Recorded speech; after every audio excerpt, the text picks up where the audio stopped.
നമുക്കെല്ലാം പ്രിയപ്പെട്ട മന്ത്രി മുഹമ്മദ് റിയാസ് ഒരു ദിവസം പെട്ടെന്ന് ആകാശത്തുനിന്ന് പൊട്ടി വീണതല്ല. ഭൂമിയിൽ നിന്ന് പെട്ടെന്നൊരു ദിവസം മുളച്ചു പൊങ്ങിയതുമല്ല. വെറുതെ അങ്ങ് കയറി മന്ത്രിയായതുമല്ല.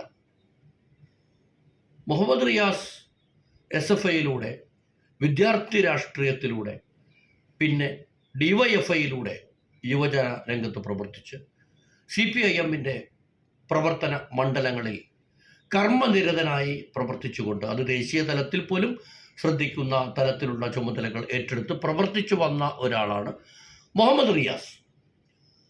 അങ്ങനെയുള്ള മുഹമ്മദ് റിയാസിനെ മുഖ്യമന്ത്രിയുടെ മരുമകൻ എന്ന് മുദ്ര കുത്തിക്കൊണ്ട്, മുഖ്യമന്ത്രിയുടെ മകൾ മുഹമ്മദ് റിയാസിനെ പോലെ അന്യ സമുദായക്കാരനായ ഒരു സഖാവിനെ, നമ്മൾ സാമാന്യ ജനം ചിന്തിക്കുമ്പോൾ അങ്ങനെയാണല്ലോ, അന്യ സമുദായക്കാരൻ എന്ന നിലയ്ക്ക് അത്തരം ഒരാളെ ഇഷ്ടപ്പെട്ടപ്പോൾ യാതൊരുവിധ തർക്കങ്ങളുമില്ലാതെ, ഒന്ന് പുനഃചിന്തിക്കുക പോലും ചെയ്യാതെ അവരുടെ വിവാഹത്തിന് മുൻകൈയെടുത്ത ആളാണ് കേരളത്തിൻ്റെ മുഖ്യമന്ത്രി. അത് തന്നെ വലിയ ഒരു മാതൃകയാണ്.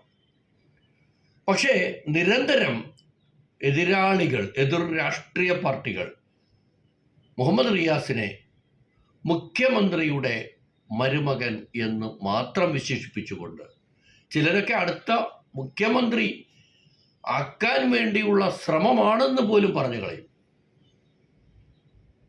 ദയവായി മനസ്സിലാക്കുക, മുഹമ്മദ് റിയാസ് പെട്ടെന്ന് വന്ന് മന്ത്രിസ്ഥാനത്തേക്ക് എത്തിയ ഒരാളെയല്ല. മുഹമ്മദ് റിയാസിൻ്റെ വളർച്ചയുടെ നാൾ വഴികൾ, പൊതുപ്രവർത്തനത്തിൻ്റെ വഴികൾ നിങ്ങൾ മനസ്സിലാക്കേണ്ടതുണ്ട്.